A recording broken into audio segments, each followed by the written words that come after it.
the Trevor Jackson Podcast. And anything that y'all doing creatively, let me know, man. I want to see people win.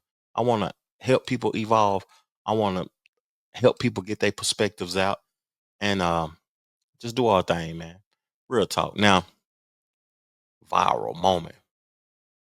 I wake up Sunday, you know, if y'all watch the channel or whatever, I released a Dr. Claude Anderson perspective about his book, The Powernomics. I think everybody needs to go read that and go look at that live video that I dropped about Powernomics. Um, you know, I seen that trade, man, this morning. I'm getting fresh, get ready to go to the gym. Had a great Saturday with the wifey hanging out, kicking it. You know, I look on everywhere on the internet, Luka Doncic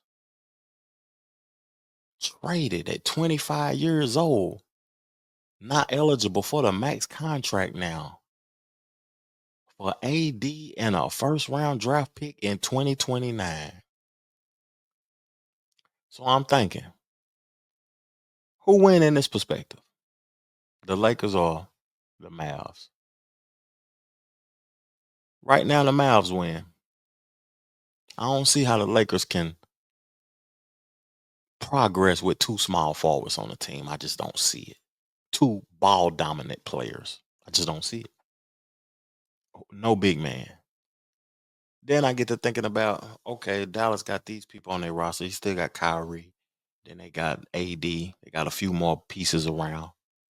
They might make it to the playoffs this year. They made it to the finals last year. The man got traded after taking his team to the finals last year. Then I start thinking about this nigga don't play no defense, Luka Doncic. And he always fat. He ain't healthy. He move like a tortoise.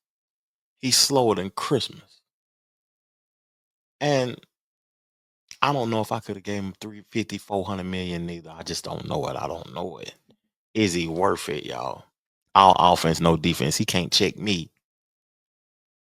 Let me hit this wine. Cabernet rain cloud. Then I start thinking about Bron. Man, he been playing for a long time, since 03. 22 years. What the Lakers saying? It's time to move forward. They might as well trade Bronny and Bron. Send them niggas to Cleveland, Golden State somewhere, and build that team back up. This is a business. We can't be holding on to you, giving you $40 million a year and this and that. This is a business. It's time for you to go, Bron. It's time for you to hang it up. The NBA, to me, the viewership is down. The play is down. You can't touch nobody. I can't watch it. It's softer than whoopee cushion. It ain't for me no more. Did this trade make people want to be interested in it again? Are y'all going to be interested in it again? Or is this a trash trade? Because to me, I don't care where them niggas go. I still don't want to see it until they playing some defense, fouling, some physical play. But let me play Kevin Durant's reaction to this trade. Insane, man. It's crazy, crazy. Yeah, I would have never thought Luka Doncic get traded at this age, you know, mid-season. Yes, the NBA is a wild place, man.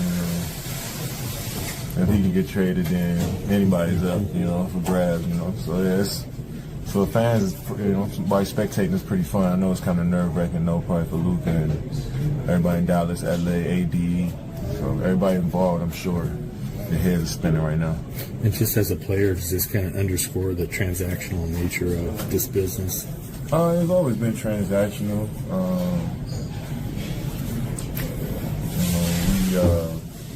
Players are held to a different standard of loyalty and commitment to a program. But the organizations don't get held to that same standard from the outside world, either whether it's from media members or fans.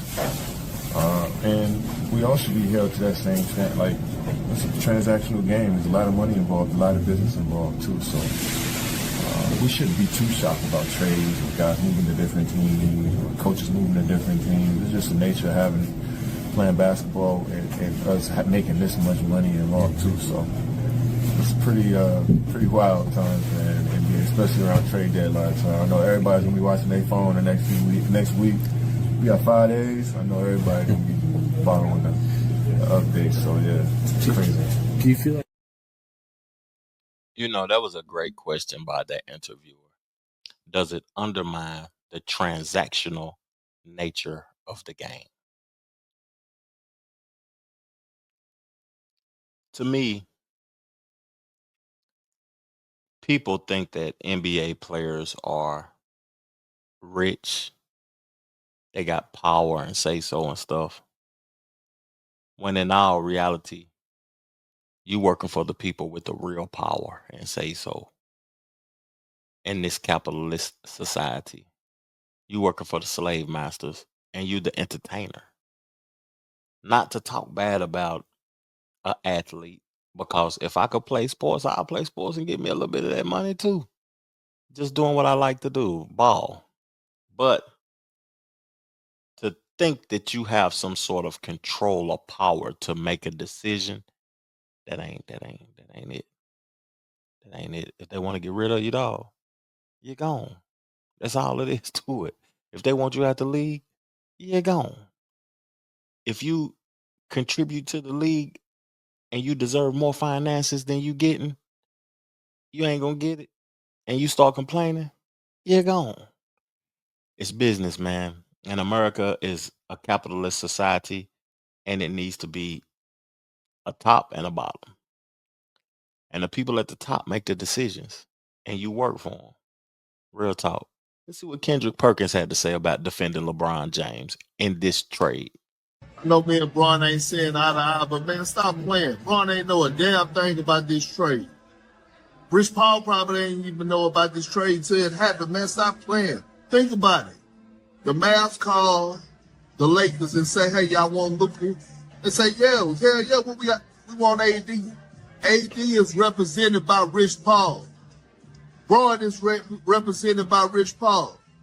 You think Rich Paul go approve that without hollering that? Man, that don't go down like that, man. Stop playing. Bron ain't know nothing about that, man.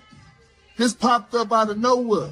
Secondly, all y'all talking about, man, the Mavs tripping, they dropped the ball. No, they did. They was about to have to pay Luka damn near $400 million. If you the organization and the front people running the show with the Dallas Mavericks, you gonna pay him $400 million? You don't know that man gonna come in training camp in shape or not? No, man, y'all gotta think logically at some point. Hey, I'm thinking logically, Kendrick. It's crazy to call him Kendrick after talking about Kendrick Lamar. I got tongue twisted with my words because Kendrick Perkins. I agree with everything that he said. I don't think LeBron James knew about that. I think that people perceive that LeBron James has more power than he does. He doesn't.